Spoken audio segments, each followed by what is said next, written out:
Section 1. You will hear two students, Jack and Amy, discussing the details of the concerts that they are planning to hold.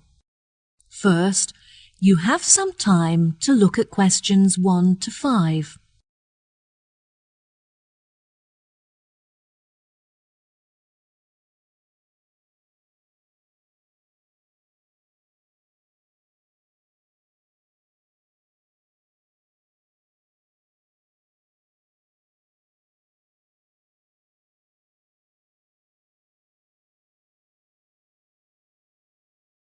You will see there is an example that has been done for you.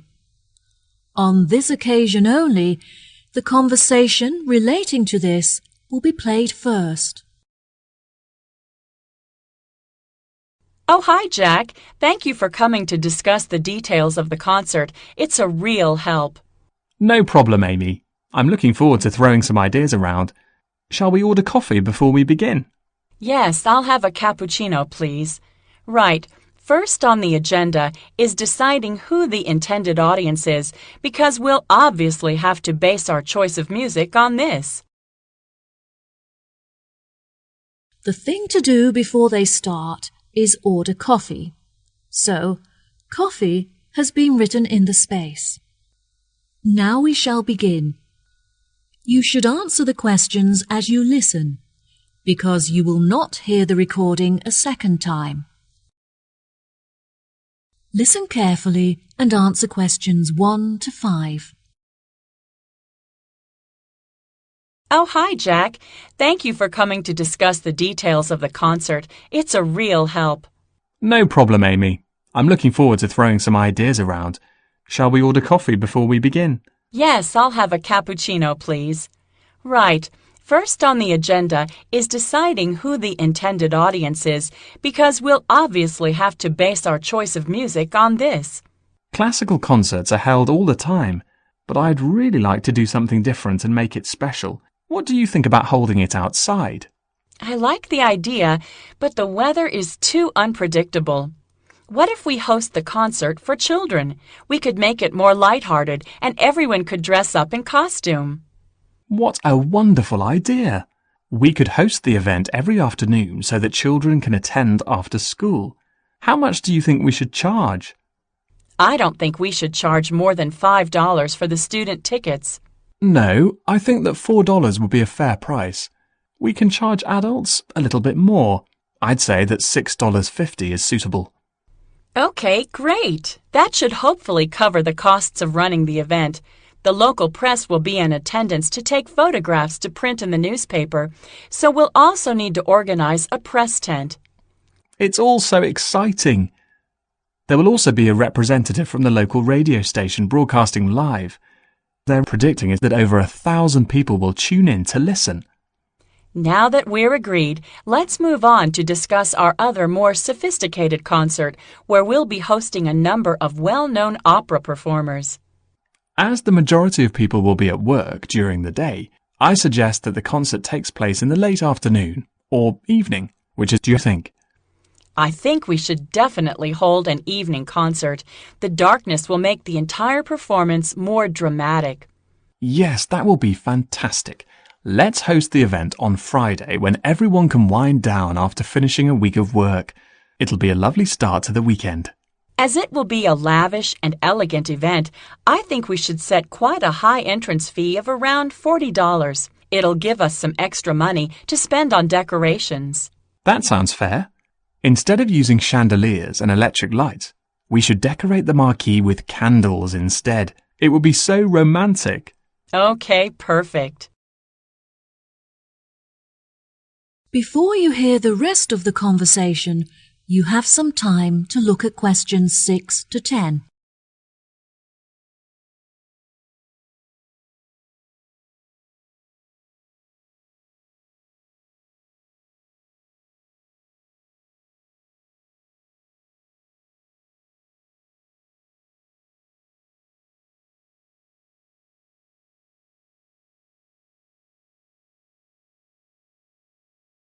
Now listen and answer questions 6 to 10. Now, moving on to the concert where we showcase talented opera singers from the local area. Perhaps we should host this opera show on Monday evening? I think that the venue is already booked on Monday, but Tuesday will do nicely. How much do you think we should charge the audience for tickets? Since the performers are not professionals, perhaps we should make this a free event. Yes, tickets will be free, but we should ask everyone for a donation so that we can cover the costs of the venue and food and drink. The venue also comes complete with a piano, so hopefully one of the performers will be able to play. I had lessons when I was younger, but I'm not accomplished enough to perform in front of an audience. Well, what if we make our final concert a karaoke night where everyone of any ability can sing on stage? It could be really good fun, and it would give everyone the opportunity to join in. Yes, I love that idea. Let's hold it during the day on Saturday so that everyone, including families and the elderly, can attend. Perhaps we should offer concessions for students, children and the elderly to make the tickets more affordable and encourage everyone to come. Yes, definitely. I think that the majority of the crowd will be composed of families and friendship groups, so we should avoid giving a group discount to maximize the income from ticket sales. Let's arrange a secret surprise to end the show on a high for everyone. How about a band performance? One of my friends happens to know a famous singer who I'm sure would be happy to perform for a small fee. Oh, wow, that sounds brilliant! Well, I think we've addressed the details for all of the concerts. Thank you so much for helping. See you later. That is the end of section 1. You now have half a minute to check your answers.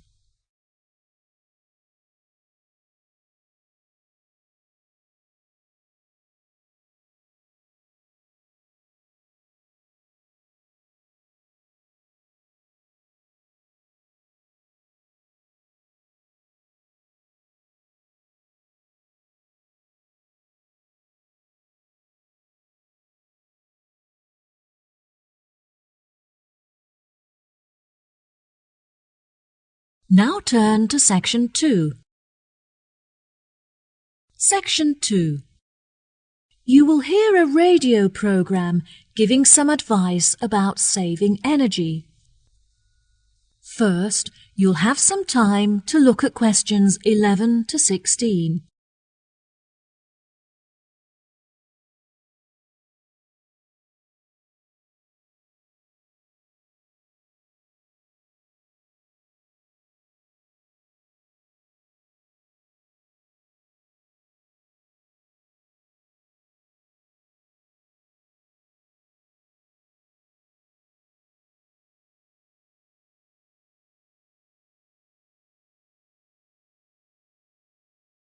Now listen carefully and answer questions 11 to 16.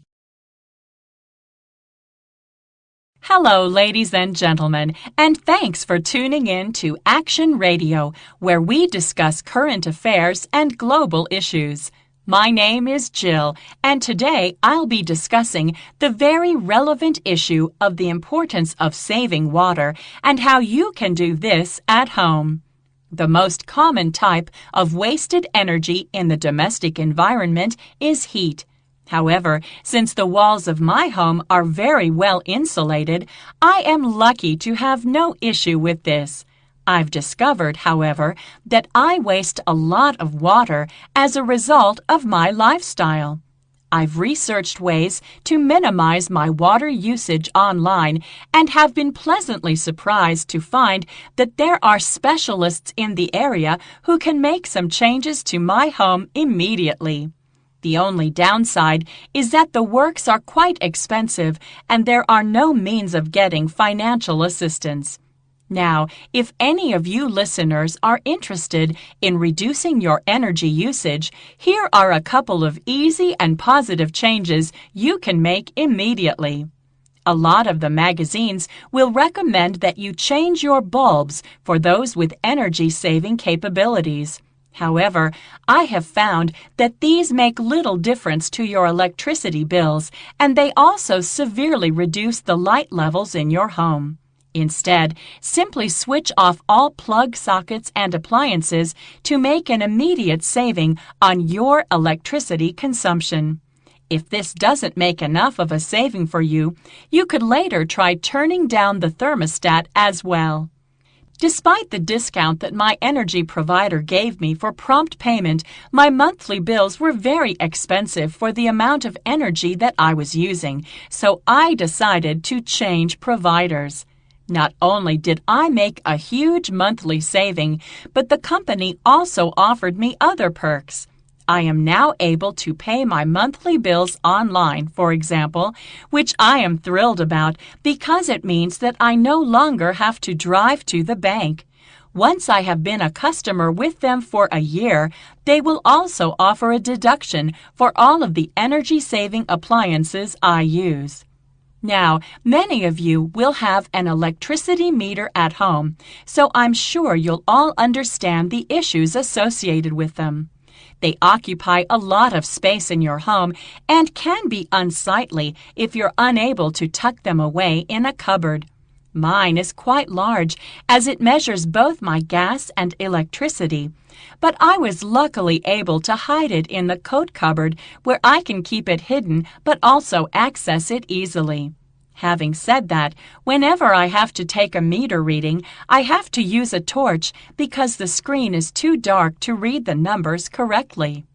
I have recently had an extension built on my house to make room for a new bathroom complete with a low-energy boiler so I can take long showers guilt-free. The walls are nice and thick and well insulated, but unfortunately the window is a little drafty, so I'm going to have to invest in upgrading it. Speaking of renewable energy, I initially considered installing solar panels on the roof instead of using a low-energy boiler, which was the less expensive option. In the end, I decided that the panels would look too ugly on my house, despite that they were technically easy to operate. Before you hear the rest of the talk, you have some time to look at questions 17 to 20.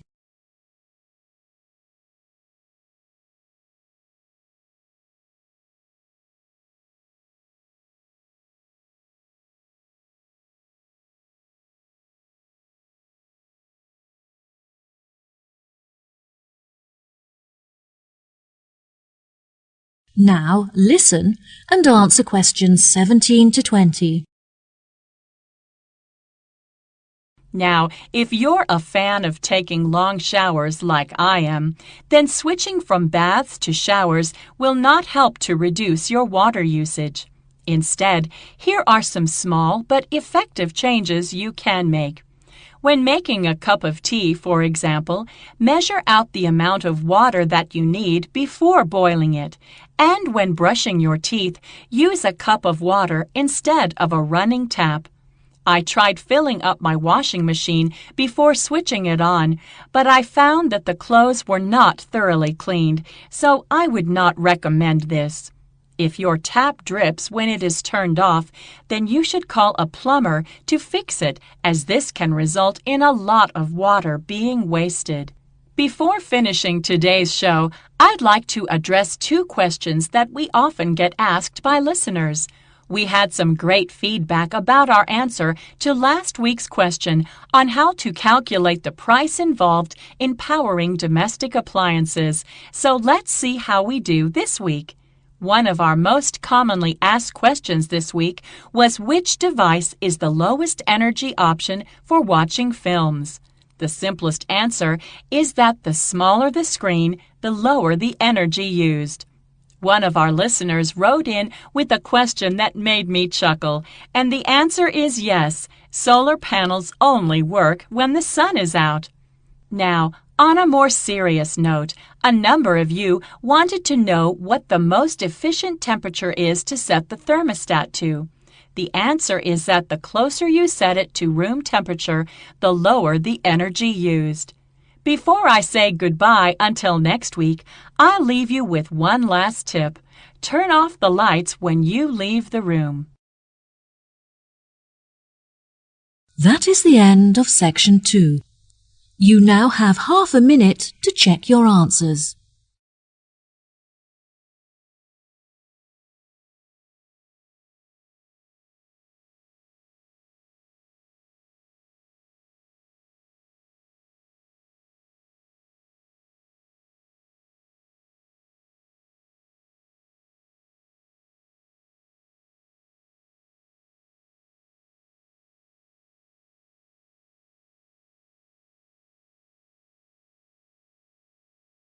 Now turn to Section 3. Section 3. You will hear Tim and Jenny, two students, talking about their geography assessment. First, you'll have some time to look at questions 21 to 25.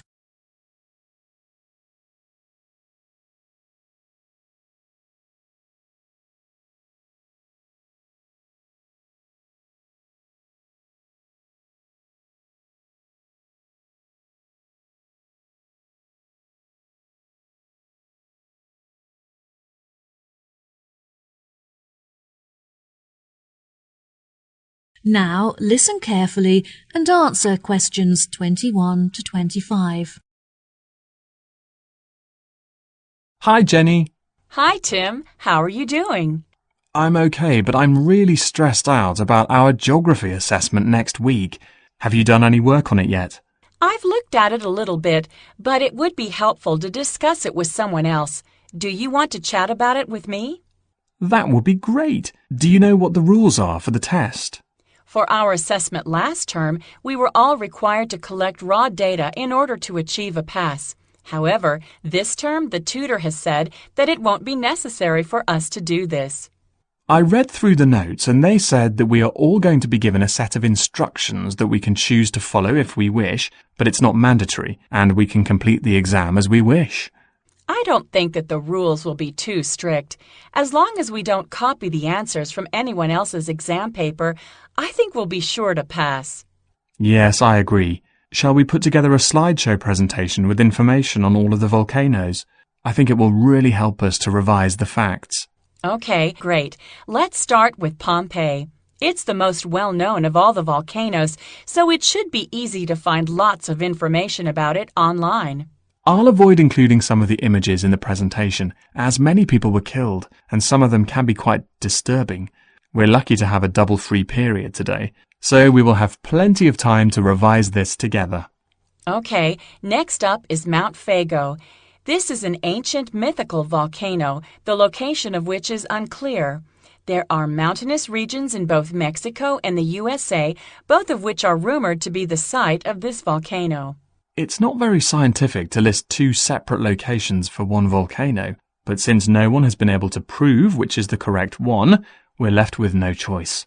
It's interesting that there is no other example of a volcano in existence today that is surrounded by so much mystery. Absolutely.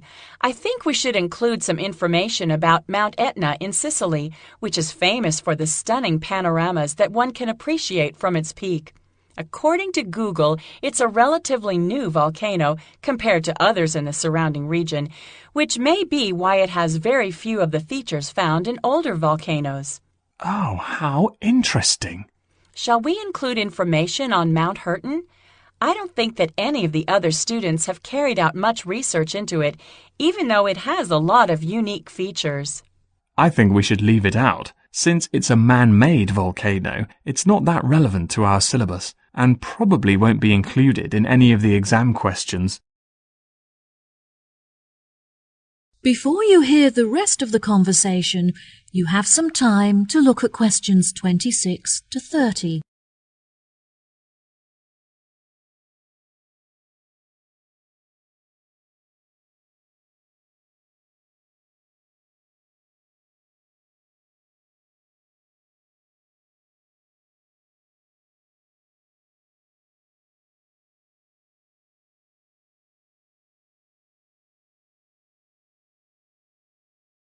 Now listen and answer questions 26 to 30. Have you gotten feedback from your tutor on your presentation last week? Yes, I have, but I don't think he was very impressed. He was satisfied by the amount of research that I had prepared before I started, but he criticized the fact that I was mostly summarizing the facts instead of giving my own opinion. Oh, that's a shame. It was frustrating that he criticized my work, but in the end I learned a lot from my tutor's feedback. He advised me that next time I should present my work as a short documentary film, which he thinks will help me to strengthen my arguments. What topic was your presentation based on? I chose to write about the lack of knowledge that most people have about volcanoes, and the fact that they see them in such a negative way. During documentaries and lectures, the scientific experts often neglect to mention the many positive features that volcanoes possess. That sounds really interesting. Well done. I think everyone enjoyed watching, but I was really nervous about talking in front of an audience. I also felt very underprepared, since I didn't finish writing the presentation until the night before, and therefore had no time to rehearse it. I'm sure it was great. Is there any other information that you think we should include in our slideshow for revision? Yes, I think it's important that we list all of the differences between active and extinct volcanoes, as there will definitely be a question on this topic. There are no documentaries on the subject, but there's a very informative website that discusses the geological structure of each volcano type. Okay, well, I'll continue collecting images and you can carry on with the online research. That is the end of section 3. You now have half a minute to check your answers.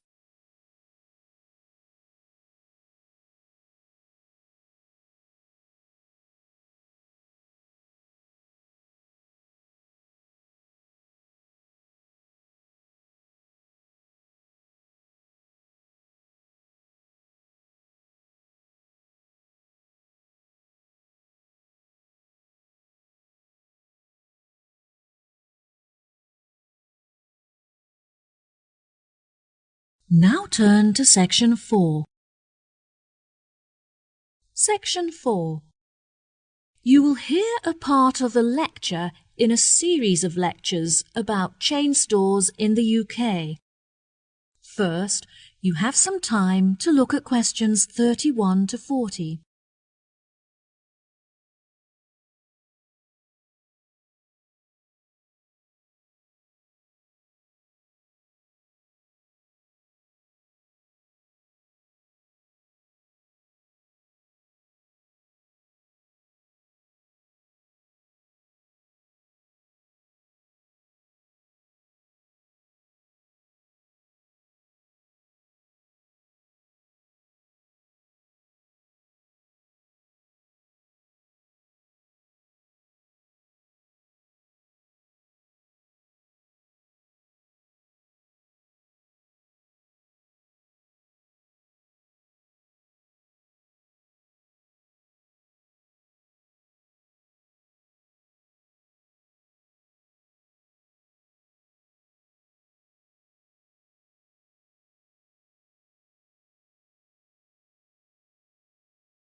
Now, listen carefully and answer questions 31 to 40.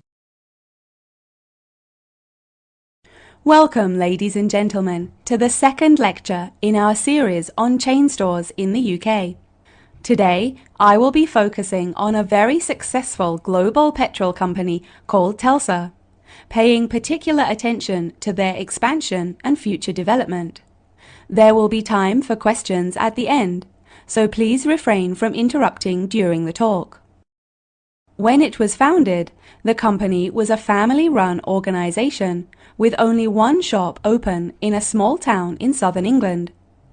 The family was able to compete with other local companies by offering special discounts for returning customers, which resulted in a huge expansion of their client base. This strategy was so successful that they were able to open petrol stations across the country, subsequently increasing their market share in England. Within a decade, Telsa were running establishments throughout the UK, including Wales and Scotland. By comparing the sales income from all of their stores, They were able to collate data that highlighted which areas were the most profitable and receptive to their business.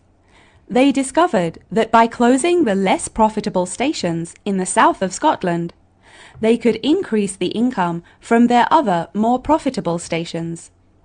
This example demonstrates the importance of constantly monitoring and maintaining a clear view of the finances of the company. Once the expertise required to run the company had exceeded the abilities of the family, they needed to hire professional consultants. After assessing the company's financial statements, the consultants advised that Telstra close the head office of the convenience stores in Oxford. They deemed the head office unnecessary and identified it as a financial drain on the company, as the premises were expensive to run and generated no income. In order to avoid firing any employees, they transferred over 200 staff to other offices and retrained them to carry out their new roles. Now that Telstra had conquered the petrol market in the UK, they were able to branch out into other niche areas that offered prospects for profits. They realized that they could establish a new environmentally friendly brand image by selling fresh food in their convenience stores that had been grown by local farmers. This strategy would not only broaden the scope of the company, but also help to strengthen its relationships with local communities. Every year, Telstra holds a meeting in London where all of the consultants and managers meet to discuss future plans for development and improvement. These meetings are essential to the evolution of the company, as feedback is heard from all levels of the organization, from the sales staff to the CEOs. They did this by assigning every manager the task of holding staff discussions, at which ideas and concerns would be passed on for evaluation at the meeting. Tesla decided to accommodate the individuality of each of their stores instead of forcing them to conform to one overriding company identity. They realized that by increasing the flexibility of the profit-making strategies of each of the retail stores, they subsequently became more commercially successful. The level of staff satisfaction also increased as a result, as the individuals felt that they were not being constrained to one way of thinking. To avoid misunderstandings and mistakes, any future changes were introduced in stages in order to familiarize the staff with the new regulations. Now it's time to conclude the lecture for today. So I will leave you with some food for thought before you leave. In order to run a successful business, one cannot underestimate the importance of maintaining an open mind when deciding on strategies for expansion. Sometimes it's necessary to employ an independent consultant who can offer an objective and unbiased view on the running of your company. Emotion will only ever cloud your ability to make business-related decisions. Research suitable case studies and look at how department stores, for example, were able to alter their organizational structure whilst minimizing costs and staff redundancies. Precedents are an essential resource when it comes to making decisions for your own business, so don't undervalue them.